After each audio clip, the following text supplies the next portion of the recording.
Dr. J. Raj's Literary Lens presents Part 1, After Theory, Lecture 10, New Materialism, Origins, Development, and Application in Literary Theory.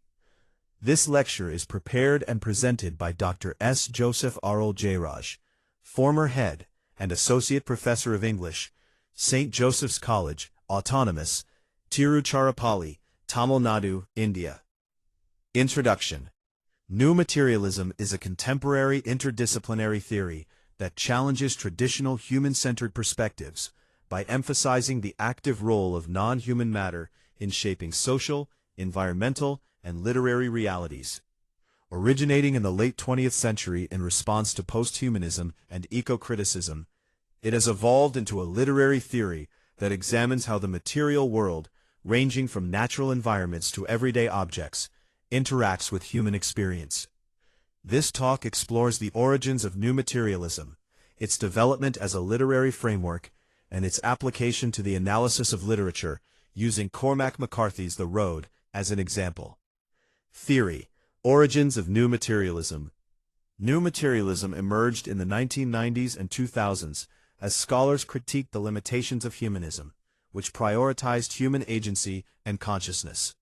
It drew inspiration from the works of philosophers such as Jane Bennett, Rosi Braidotti, and Manuel DeLanda.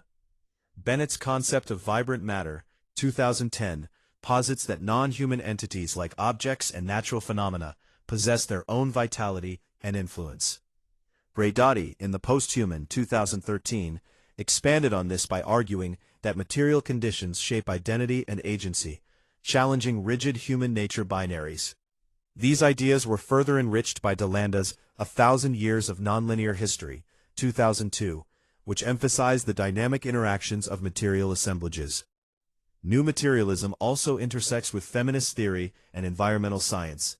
For instance, it critiques the Cartesian dualism that separates mind from matter, offering instead a posthumanist ontology where the material world is agentic. As Bennett writes, "Things do not simply enter into human histories as raw material or passive supports for human activity." Bennett 55. This shift from passive to active non-human agency became foundational to its theoretical framework. Development of new materialism in literary theory. In literary studies, new materialism has been used to analyze texts that foreground the material world. Unlike traditional ecocriticism, which often focuses on human stewardship of nature, new materialist criticism examines how non-human matter co-creates meaning. For example, it explores how landscapes, objects, or ecosystems in a novel exert influence on characters, plot, and themes. Two key concepts in this framework are agential realism and assemblage theory. Coined by Karen Barad, 2003, agential realism argues that matter and meaning are co-produced through practices. Similarly, DeLanda's assemblage theory views the world as a network of interconnected material entities. These ideas enable literary scholars to interpret texts as sites where humans and non-humans interact. For instance, a novel's setting is not just a backdrop, but an active participant in the narrative. Practice: The Road by Cormac McCarthy.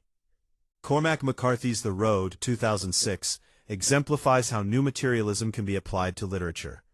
The novel's post-apocalyptic setting, marked by ash, scarcity, and desolation, illustrates the dominance of non-human matter over human survival.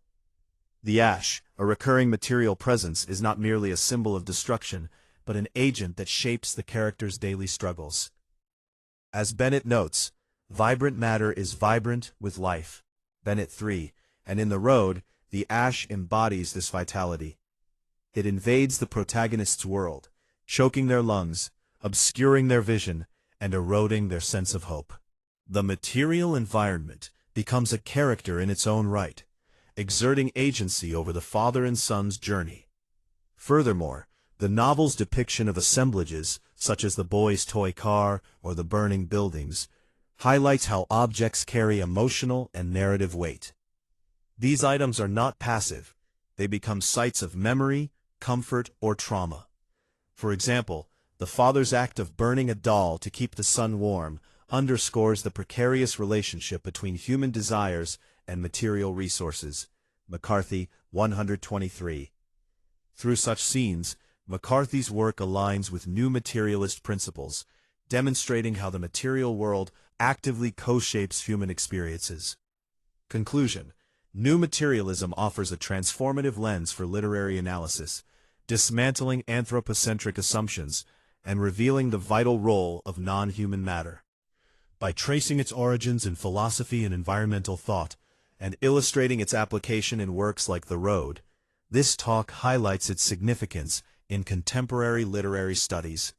As climate crises and ecological concerns dominate global discourse, new materialism provides tools to interpret literature in ways that honor the interconnectedness of all entities.